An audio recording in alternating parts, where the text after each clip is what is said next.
Li herêma Kobanî hî sal mewsûma çandinê di metirsiya têkçûnê da ye. Ji ber ku zivistana vê salê ziwa û bê baran derbas bû. Bi hezaran hektar erd li herêmê hatine çandin. Ku beşê herî mezin ji aboriya xelkê Kobanî ji van zeviyan tê.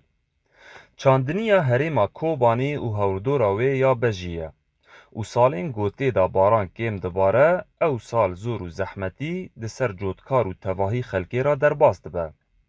Cotkarên Kobanî diyar dikin ku nebûna mewsimê bandora xwe ya xerab li ser her kesî heye, her wiha li xwedîkirina acalan jî. Li xalê xwe bine ve mentika gîl ser çandinê îş dibe.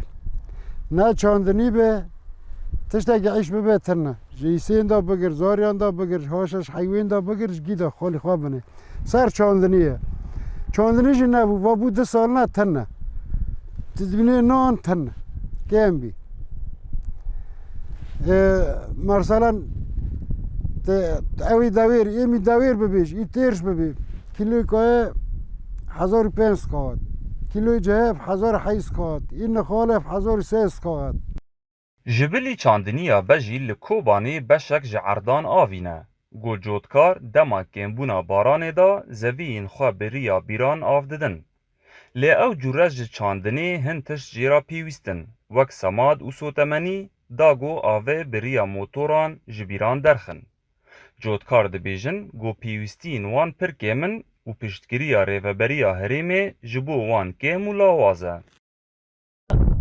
آنال بی گندی لگندی ستینه هم دا بی فایده وان اوله فایده وانی گیشکی آویه اگر هم آوه که کمه و هم موضوع دیمه کمه و پرس اگه می دینه جی هیا لسر کموی دا موکی کموی پر هبو چو قصد خوست دورو کافندو 15 ساله بره هم هرن چو قصد کموی تا شنبله ما ای باجی شنبله ما چورکیس شاشکیش دکرنگی. اینها ای آوی ای برچم و این دبی نوالی فایده دا آوا خواه شمال دکیسا دکنیگیه.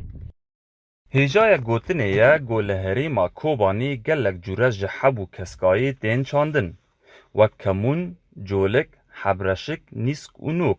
Lê çandiniya herî pir ya ceh û genim e. Demsal bihar e lê şînkayî û keskaya erdê pir kêm e. Ji ber ku zivistana hî sal di ser Kobanî ra ziwa û bê baran derbas bû û xelkê Kobanî texmîn dikin ku li pêşiya wan saleke zor û zehmetî ye. Mehmûd Balî dengê Amerîka, Kobanî.